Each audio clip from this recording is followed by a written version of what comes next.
This is the Tri-State Time Machine, brought to you by Alex R. White, PLLC, at SueDistractedDriver.com. Each week, your host, Vanessa Hankins, and her guests share memories and stories about the past, the present, and the future of the Tri-State area. That's West Virginia, Kentucky, and the Ohio areas. If you used to live here, or you currently live here, you're going to catch yourself saying out loud, "Wow, I remember that." Now, here's Vanessa. Hey guys, it's Vanessa, and you're back for week 2 of our spooky season special series. I told you last week I've counted down the months till I could do these short segments, mainly because I love all things creepy, ghostly, and scary, but also because it's your girl's birthday month. I love a month-long celebration of me and all things spooky. So in continued celebration of the best season and my birthday, let's share some more spooky local stories.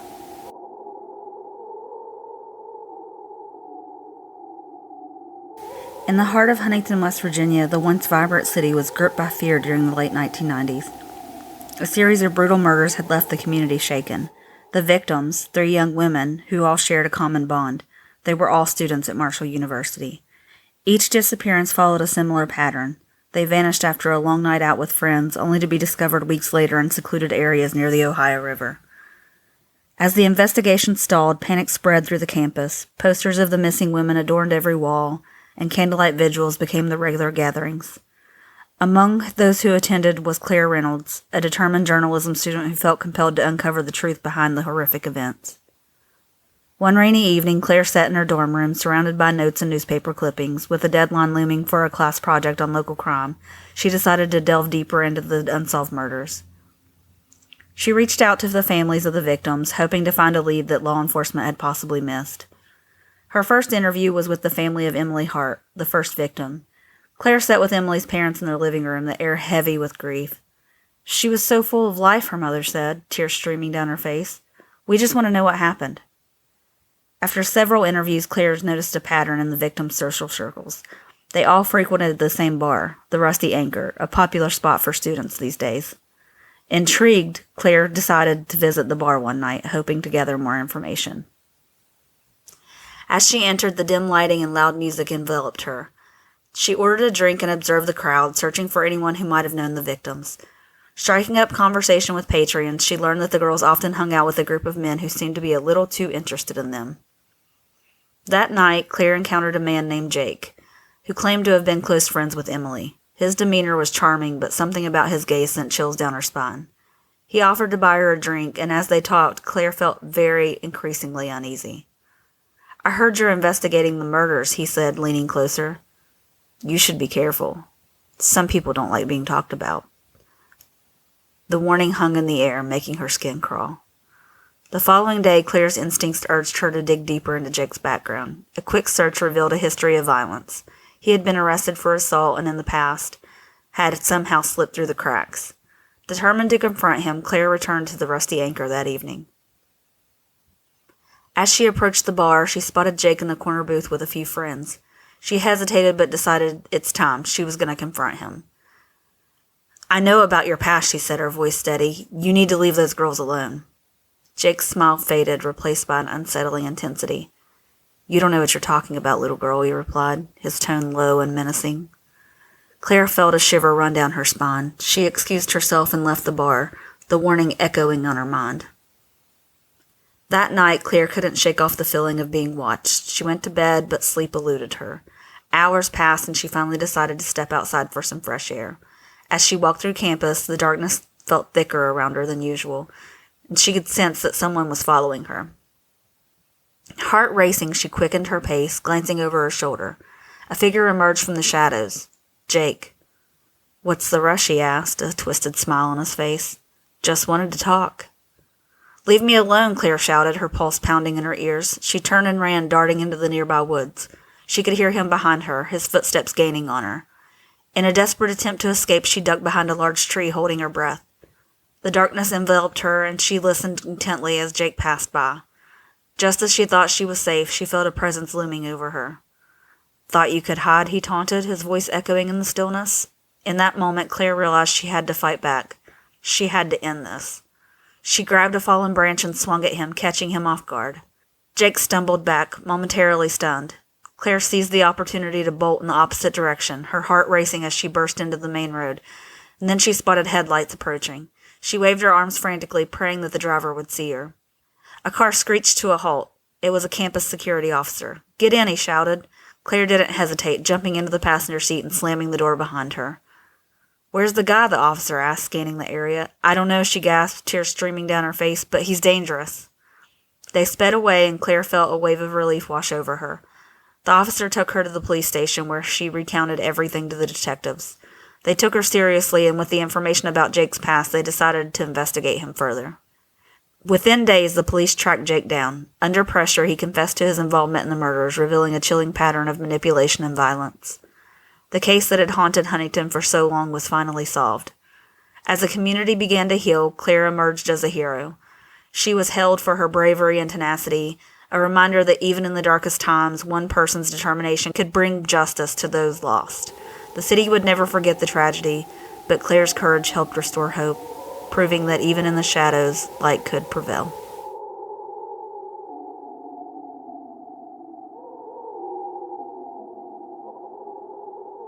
In the quiet streets of Huntington, West Virginia, a series of chilling murders gripped the community, shattering its peaceful facade. It began in the late fall as the leaves turned and the nights grew colder. The first victim was a local bartender named Rachel, known for her bright smile and warm laughter. One fateful night she closed up the bar but never made it home. Her body was discovered the next morning in a nearby alley, lifeless and marked by a brutal attack. Shockwaves rippled through the Huntington as the police launched an investigation, but leads quickly went cold. Residents whispered about the Huntington Reaper, a name that struck fear into the hearts of the community. As weeks passed, a second victim emerged, a young artist named Jake, whose vibrant murals adorned the town. He, too, vanished after a night out, only to be found days later, echoing Rachel's fate. Panic escalated. The town that had once felt like a close-knit family was now shrouded in suspicion. Determined to find answers, a local journalist named Mia began her own investigation. She pored over police reports, interviewed residents, and pieced together the fragments of the victims' lives. Both Rachel and Jake had been seen together at local events, sharing a friendship that few only knew about. As she dug deeper, she uncovered a pattern. Each victim had attended a particular art show before their deaths. One stormy evening, Mia decided to attend the next art show, hoping to catch a glimpse of something, anything, that might lead her to the killer. As the gallery filled with people, she noticed a shadowy figure lurking in the corner. His eyes seemed to scan the crowd, and a chill ran down her spine. Feeling uneasy, Mia discreetly followed the figure outside. As she stepped into the alley, she heard the sound of a struggle. Heart racing, she peeked around the corner and saw a figure attacking another unsuspecting victim. Before she could react, he turned, and their eyes met. A flash of recognition ignited the spark of fear. Mia ran, adrenaline surging through her veins. She dashed through the streets, weaving between the shadows until she reached the police station. Breathless, she relayed her story, and officers quickly mobilized, heading back to the gallery. When they arrived, the shadowy figure was gone, but the police found the evidence. The victim and a piece of a torn shirt caught on the gallery's fence. It matched to the descriptions of the victim's last known whereabouts. The investigation intensified, and Mia worked alongside the police, helping to create a profile of the killer. As days turned into weeks, the town held its breath. The tension was palpable, and people stayed indoors, fearful of the darkness outside. Finally, an anonymous tip led police to an abandoned building known for its dark history. It was rumored to be a place where unspeakable acts had taken place over the years. Inside, they found a hidden room with a disturbing artwork, pieces that portrayed the murders in grotesque detail. In the center stood a shadowy figure caught in the act of creating his next masterpiece. It was a local artist who had once been celebrated but had fallen into madness. With the suspect apprehended, Huntington began to slowly heal, but the scars of the murders remained. Mia's bravery brought the killer to justice, yet the echoes of that dark chapter lingered in the hearts of the townsfolk. They vowed to remember Rachel and Jake, their laughter forever haunting the streets of Huntington, a somber reminder of the fragility of life and the darkness that can lurk even in the most familiar places.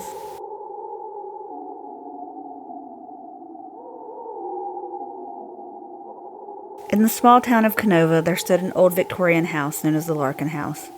Built in the late 1800s, it was once a vibrant home filled with laughter and warmth. But after a tragic fire claimed the lives of the Larkin family, the house fell into disrepair, becoming a haunting shadow of its former self.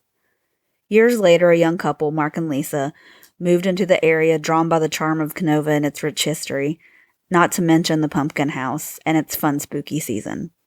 Intrigued by the stories surrounding the Larkin house, they decided to explore it one stormy night, hoping to experience a thrill and thoroughly enjoy the spooky season. As they entered the house, the air turned cold and the floorboards creaked beneath their feet. The walls, lined with peeling wallpaper, seemed to whisper secrets of the past. They explored the rooms, their flashlights flickering in the darkness. In one room, they found charred remnants of furniture, a painful reminder of the fire. Suddenly, they heard a faint melody, like a child's lullaby, drifting through the halls. It was soft, yet chilling, pulling them deeper into the house. Mark and Lisa exchanged uneasy glances but followed the sound, curiosity overriding their fear. They entered the master bedroom where the lullaby grew louder. In the corner, a shadowy figure appeared. A woman in a long, flowy dress, her face obscured by her dark hair. She cradled an unseen child in her arms, singing softly as if trying to soothe it. "Who are you?" Lisa whispered, her voice trembling. The figure turned, revealing hollow eyes filled with sorrow. "I'm Clara," she said, her voice trembling with an echo of grief.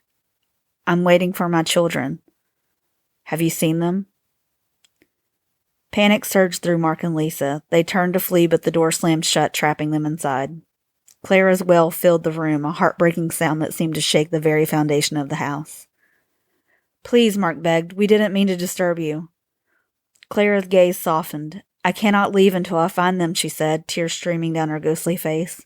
The walls began to flicker with the images of the past, the Larkin family, laughter echoing through the halls, and then the fire, smoke bellowing out as the family struggled to escape. Realizing Clara's anguish, Lisa stepped forward. "We can help you remember them," she said, her voice steady. "They deserve to be remembered." With a shudder, Clara nodded, and the room filled with a warm light. Mark and Lisa closed their eyes, allowing the memories of the Larkin family to flood their minds. They felt the love and the joy that once filled that house, transforming the oppressive atmosphere into something beautiful.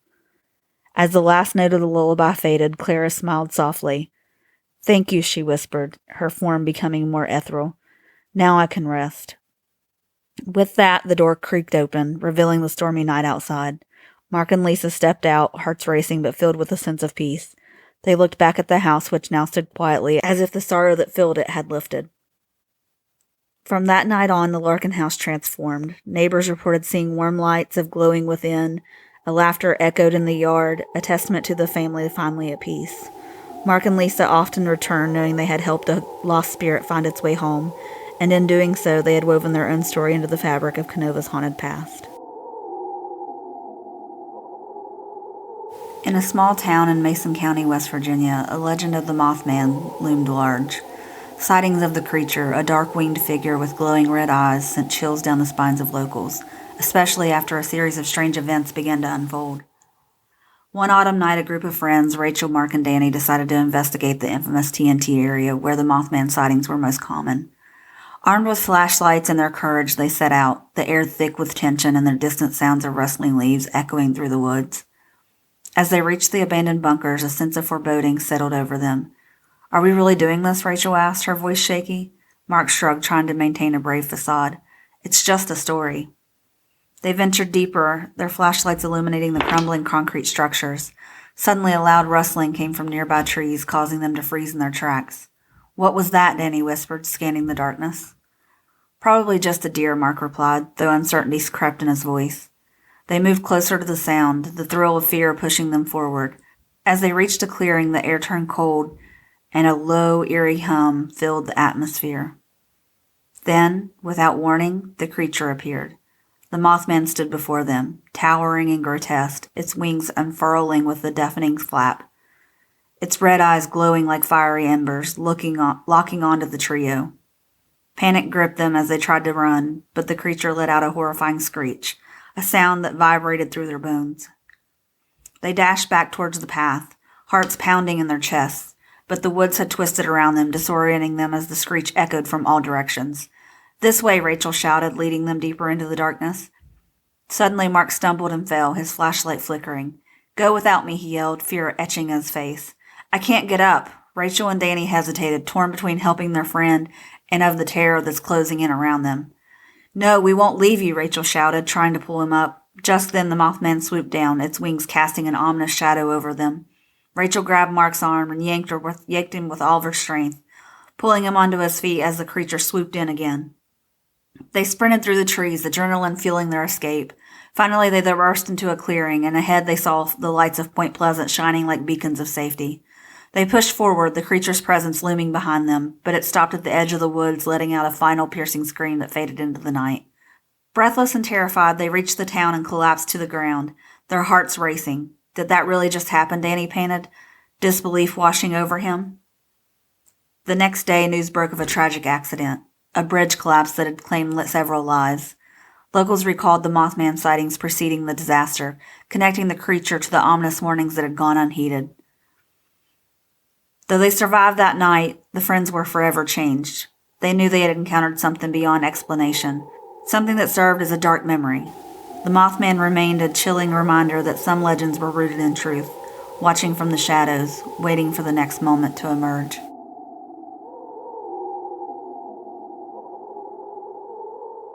In the depths of Hanging Rock, Ohio, a forgotten stretch of road known as State Route 650 twisted through the dense woods, long abandoned by the townsfolk who once traveled its path. The locals spoke of strange occurrences there, particularly near the old cemetery, where restless spirits of the past were said to linger and crime tend to happen. One autumn evening, a group of friends, Jake, Emily, and Brandon, decided to explore the eerie legends surrounding the cemetery. Armed with flashlights and a sense of bravado, they drove the desolate road, the trees looming like silent sentinels. As they approached the cemetery, a dense fog rolled in, enveloping the car. The atmosphere felt heavy and a chill settled in the air. "This is just for fun, right?" Jake asked as he tried to mask his unease. Emily nodded, but her eyes darted nervously around. They parked near the entrance and stepped out into the thickening mist. The cemetery gate creaked ominously as they climbed to jump it, the sound echoing through the stillness. Old gravestones jutted from the ground, cracked and weathered, as if holding the weight of an untold story. They wandered deeper, their flashlights cutting through the fog. Suddenly a whisper seemed to float on the wind, chilling them to the bone. "Did you hear that?" Brandon asked, his voice barely above a whisper. "Just the wind," Emily replied, but doubt crept into her voice. They pressed on, but the whispers grew louder, forming words that they couldn't quite grasp. As they reached the center of the cemetery, they stumbled upon an unmarked grave, the earth freshly disturbed. An unsettling feeling washed over them. "We should leave. I've seen movies like this. We shouldn't be here." He suggested that they go again, glancing nervously over his shoulder. Before they could turn back, a shadowy figure emerged from the fog. Its figures distinct, yet haunting. The air grew colder, and in a low, mournful wail filled the air, echoing through the cemetery. The figure drifted closer, revealing itself as a woman clad in tattered dress, her face pale and sunken. "Help me," she whispered, her voice a mere breath. "I cannot rest." Panic surged through the group as they turned to flee, but the ground beneath them trembled, roots shaking up from the earth, gripping their feet. They struggled, heartbeats pounding in their ears. "Run!" Jake shouted, breaking free and pulling Brandon with him. Emily, however, felt a strange compulsion to stay. The woman's sorrowful eyes seemed to draw her in. "What is it that you want?" she cried in desperation, creeping into her voice. The figure pointed towards the unmarked grave. "Find me," she pleaded, her voice echoing in the darkness. "I cannot find peace." Realizing they couldn't leave her behind, Jake and Brandon rushed back, their flashlights flickering. They began to dig at the grave, fingers clawing the earth, adrenaline surging. The fog thickened, and whispers now had a chorus of anguished cries. As they unearthed the soil, they revealed a small, rotting wooden box. Inside lay a locket, tarnished but intact. Jake opened it, revealing a faded picture of a woman with 2 children. "This must be your family," he said, understanding dawning on him. They held the locket out to the spirit. "We found it," Emily cried, hope igniting in her chest. The woman's form simmered, her expression shifting from despair to gratitude. With a soft smile, she whispered, "Thank you," before vanishing into the mist. The grip on their feet released, and the fog began to clear, revealing the cemetery bathed in moonlight. Breathless and shaken, the friends stumbled back to the car. They didn't speak until they reached the safety of the road, a haunted whispers now silent behind them. In the days that followed, they learned the story of the woman, lost to time, searching for her children after a tragic accident. The unmarked grave was finally recognized, and the locket became a symbol of remembrance for the lives that were lost. Though they left the cemetery that night, the echoes of the past lingered with them, a reminder that some spirits could find peace, but others would forever roam the shadows of Lawrence County, Ohio, searching for closure.